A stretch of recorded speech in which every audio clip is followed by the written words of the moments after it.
sini, siapa yang boleh datang ke gunung Tuhan? Sekali lagi, gunung Tuhan berbicara mengenai konteks suasana kerajaan Allah. Gunung Tuhan berbicara mengenai hadirat Tuhan. Gunung Tuhan berbicara mengenai habitat saudara dan saya. Jadi sekali lagi, habitat kita, lingkungan kita, bukan tempat kita bergosip. Hadirat Tuhan adalah habitat kita. Habitat kita bukan tempat di mana kita bicara mengenai ketakutan dan kegelisahan. No. Habitat saudara dan saya adalah hadirat Tuhan. Hadirat Tuhan adalah tempat Allah berdiam di sana.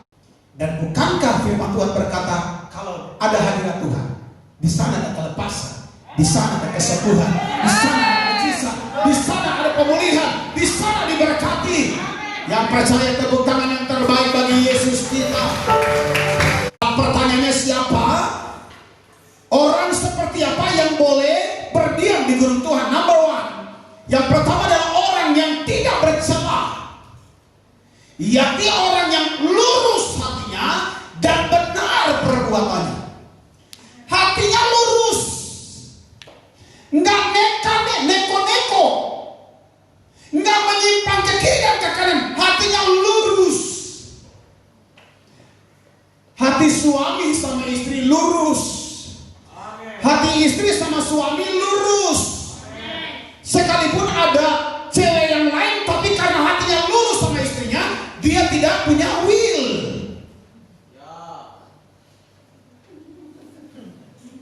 Sekalipun ada tampil seorang pria yang gagah, yang badannya wow, tapi karena hatinya lurus sama suaminya, sekalipun maaf suaminya kurus kerempeng, tapi tetap dia tidak akan pernah menyimpang, sebab hatinya lurus. Katakan bersama saya, hati saya lurus. Bilang kiri kanan, hati saya lurus. Tolong khusus yang ada suami istri, bilang sama suaminya, bilang sama istrinya, jangan takut karena hati papa lurus. Pak, jangan takut, hati mama lurus. Sekalipun di tetangga, di badannya, tapi karena hati mama lurus, papa lah orang terganteng di muka bumi.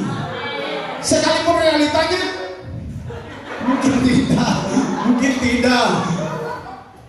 Tapi karena hati lurus, perhatikan, siapa yang boleh naik ke gunung Tuhan? Firman Tuhan berkata, hanya orang-orang yang suci hatinya, hanya orang yang tidak bercela, yaitu orang yang lurus hatinya. Hanya orang yang lurus hatinya terhadap tetangga, nggak mikirin yang jelek sama tetangga. Dia baru lewat, kita udah curiga, jangan-jangan dia ngomongin saya. Padahal belum tentu, mungkin dia ngomongin tentang tikus yang lewat di rumahnya. Dan kalau saudara merasa saudara yang ngomongin, berarti saudara adalah golongan tikus. Sebab dia mungkin tidak sedang ngomong saudara, dia sedang ngomong tikus yang mengganggu kenyamanan rumahnya. Tapi saudara terganggu, berarti saudara adalah golongan tikus. Katakan amin. Oh enggak, jangan. Jadi enggak boleh berpikir yang menyimpang. Alkitab berkata, hanya orang-orang yang suci hatinya, yang lurus. Lihat suami istri lurus, lihat suami lurus, lihat istri lurus, nggak ada curiga karena hati kita semua lurus. Maka rumah tanggamu diberkati di tahun 2021. 2021 nggak ada will, nggak ada pill. Nggak ada. Di luar sana banyak, tapi jemaat TBC tidak ada, sebab semua takut akan Tuhan. Semua habitatnya adalah hadirat Tuhan. Habitat kita hadirat Tuhan. Kalau dulu 2021 suka ngomong, dia itu. Sekarang tidak lagi, sebab hati kita lurus. Di gereja lain suka gosipin satu dengan yang lain. Dia itu kalau nyanyi fals. Kalau dia nyanyi, saya tidak dapatkan hadirat Tuhan. Kalau boleh pakai bala, jangan pakai dia. Lurus.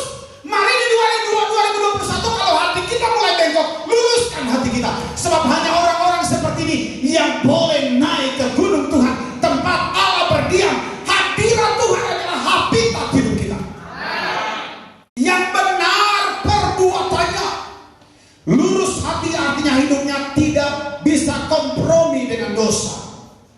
Dosa is dosa. Yang tidak dibelokkan oleh siapapun. Hatinya tidak bisa dibelokkan. Sekalipun teman-temannya punya will, punya pil, dia tetap lurus hatinya. Terima kasih buat amin. Sekalipun dalam pergaulan orang suka maki-maki, ngomongnya yang buruk, dia tetap lurus hatinya. Mulutnya tetap dijaga. Terima kasih buat amin. Orang lain korupsi, aman. Kita tidak korupsi karena tetap lurus hatinya. Orang lain kalau di jalan gak bisa tahan emosi, disalib, dia balik salib. Dia bilang, jangan main-main, saya adalah yang menyalibkan Yesus. Kalau cuma kamu, saya tidak bisa salibkan. Orang yang lurus hatinya itu sabar. Sabar dalam susah sukarmu. Orang yang lurus hatinya, hai bapak-bapak, gak ada yang angkat tangan sama istrinya. Lurus hati kita. Dan benar perbuatan kita. Orang lain ngomong tentang hal-hal yang menggelisahkan, yang mengkhawatirkan. Aduh 2021 pasti tambah susah. Aduh ini ekonomi tambah susah. Vaksin tidak menjamin. Aduh bagaimana ini ekonomi tambah susah. Orang lain pada ngomong, tapi dia tetap lurus. Dia tidak, hati dan pikirannya tidak bisa dibelokkan karena dia punya keyakinan akan firman.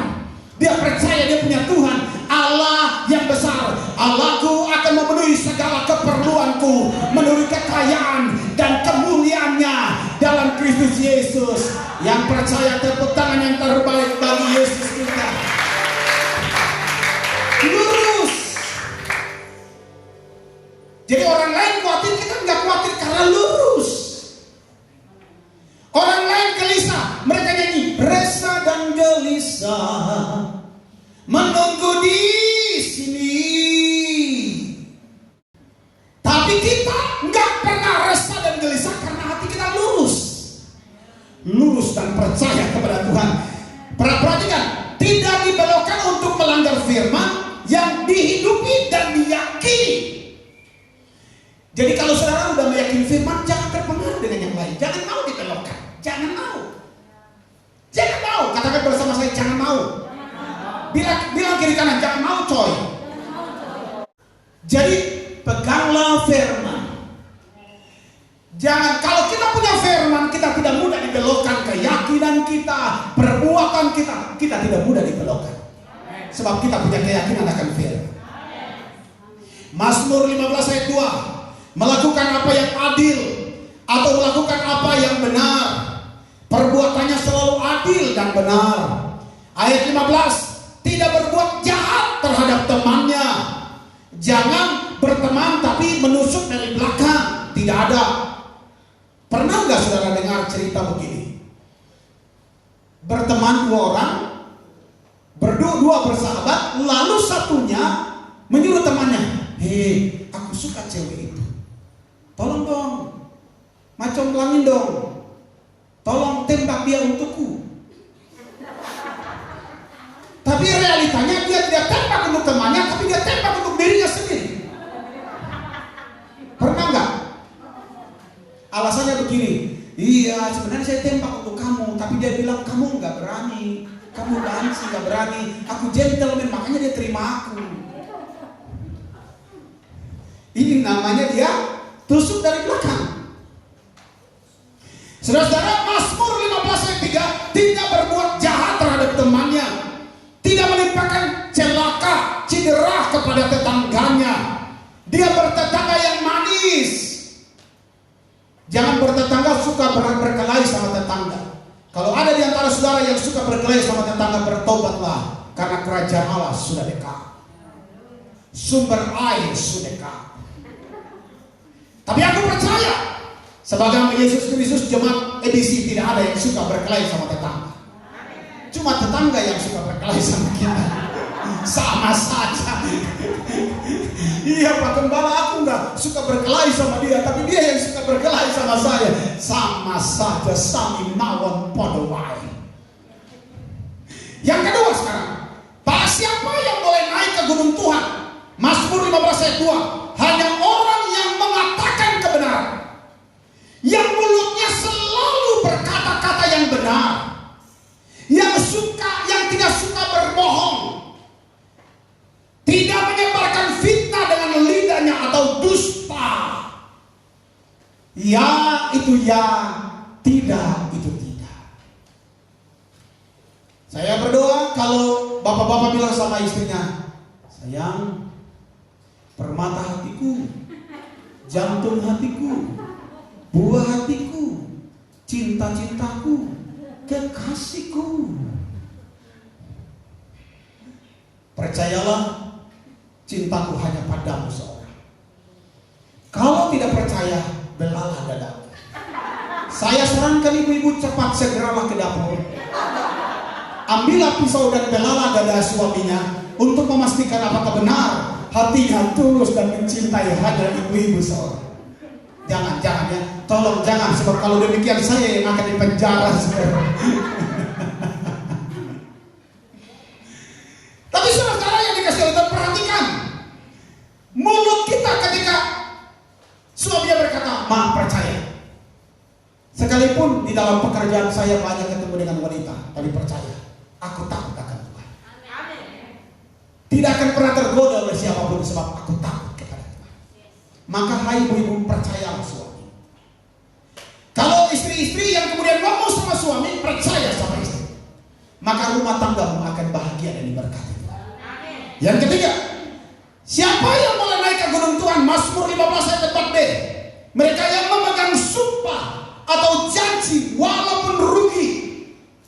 Artinya tetap setia kepada janjinya sekalipun pekerjaan atau bisnisnya mengalami kerugian. Jadi artinya apa? Artinya janjinya itu dapat dipercaya. So kalau saudara udah janji, pegang janjinya. Kalau saudara janji latihan jam 5, jangan jam 6 datangnya. Ditelepon di mana? OTW, padahal baru keluar rumah. Baru keluar rumah OTW. Ya kalau udah ngomong begitu tanya OTW itu sekarang posisinya di mana? Enggak lagi OTW. Padahal baru starter sepeda motor. Bertobatlah karena kerajaan Allah sudah dekat. Yang keempat, dengan cepat, siapa yang boleh naik ke gunung Tuhan?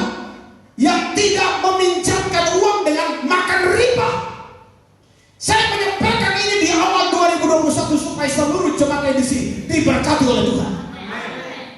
Jangan meminjamkan uang dengan memakan riba. Apa itu riba? Riba itu adalah bunga di atas pinjaman bank atau disebut renten. Apa itu renten? Orang yang melakukan renten itu disebut rentenir atau lintah. Ada lintah darat, ada buaya. Lintah darat itu sama dengan rentenir, kalau buaya darat sama dengan mata keranjang. Perlakuan terhadap orang miskin, Imamat pasal 25 ayat 36. Jangan kamu mengambil bunga uang atau riba, melainkan takutlah akan Allah supaya saudaramu dapat hidup di antaramu. Yes, 18 ayat 12 sampai 13, yang menindas orang miskin dan memungut bunga, uang dan mengambil riba, orang yang demikian harus mati dan darahnya ditimpakan kepada dirinya sendiri. Nehemia pasal 5 ini ayat 7 sampai 9, Nehemia berkata, tidak patut bahwa kamu makan riba dari saudara-saudara. Nehemia meminta agar mereka menghapuskannya. Orang miskin harus ditolong, bukan dicekik sampai mati. So saya berdoa di masa-masa ini jangan pelit. Jemaat edisi jangan pelit. Katakan bersama saya, jangan pelit. Kalau ada kecukupan, tolonglah saudara kita. Tolong mereka.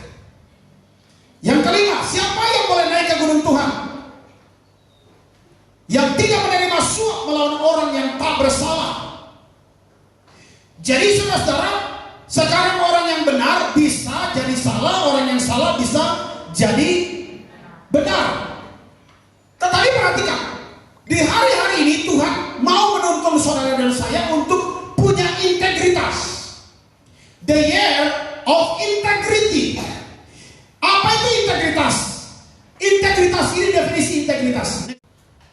Orang yang pemikirannya, perkataannya dan perbuatannya sama disebut orang yang memiliki integritas.